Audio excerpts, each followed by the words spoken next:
ചൈനയെ കൗണ്ടർ ചെയ്യാനായിട്ട് Indo Pacific റീജിയണിൽ ഇന്ത്യയെ വളർത്തിക്കൊണ്ടുവരാനും തങ്ങളുടെ താല്പര്യങ്ങൾക്കനുസരിച്ച് മുന്നോട്ട് കൊണ്ടുപോകാനും അമേരിക്ക പല തന്ത്രങ്ങളും പയറ്റി. ഇപ്പം നമുക്കറിയാലോ, ഡൊണാൾഡ് ട്രംപിൻ്റെ ഒന്നാം ടേമിൽ, അതായത് ആദ്യം അദ്ദേഹം പ്രസിഡന്റായിട്ട് എത്തിയപ്പോൾ ക്വാഡ് സഖ്യത്തെ വളരെയധികം പുനരുജ്ജീവിപ്പിച്ചു.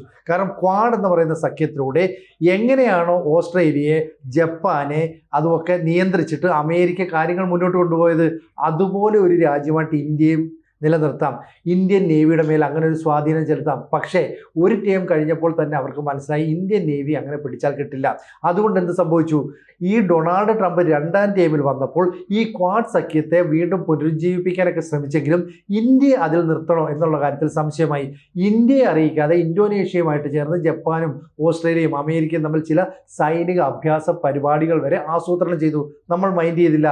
കാരണം നമ്മൾക്ക് മറ്റൊരു വലിയ സഖ്യമുണ്ടായിരുന്നു, ബ്രിക്സ്.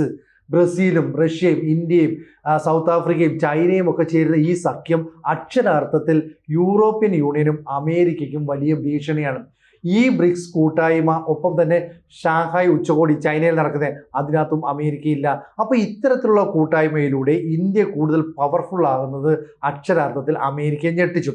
അതുകൊണ്ടാണ് ഓസ്ട്രേലിയയെ കാണുന്നത് പോലെ, ബ്രിട്ടനെ കാണുന്നത് പോലെ ഒരു മേധാവിത്വമുള്ള രാജ്യമായിട്ട് അമേരിക്കയെ ഇന്ത്യ കാണുന്നില്ല.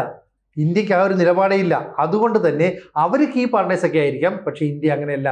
ഇന്ത്യ അങ്ങനെ കാണരുതെന്നാണ് ഡൊണാൾഡ് ട്രംപിന് ഇപ്പോൾ ഡീപ് സ്റ്റേറ്റ് നൽകിയിരിക്കുന്ന നിർദ്ദേശം. കൂടുതൽ വാർത്തകളും വിശേഷങ്ങളും നിങ്ങളിലേക്ക് എത്താൻ ABC മലയാളം സബ്സ്ക്രൈബ് ചെയ്യുക, ബെൽ ബട്ടണും അമർത്തുക.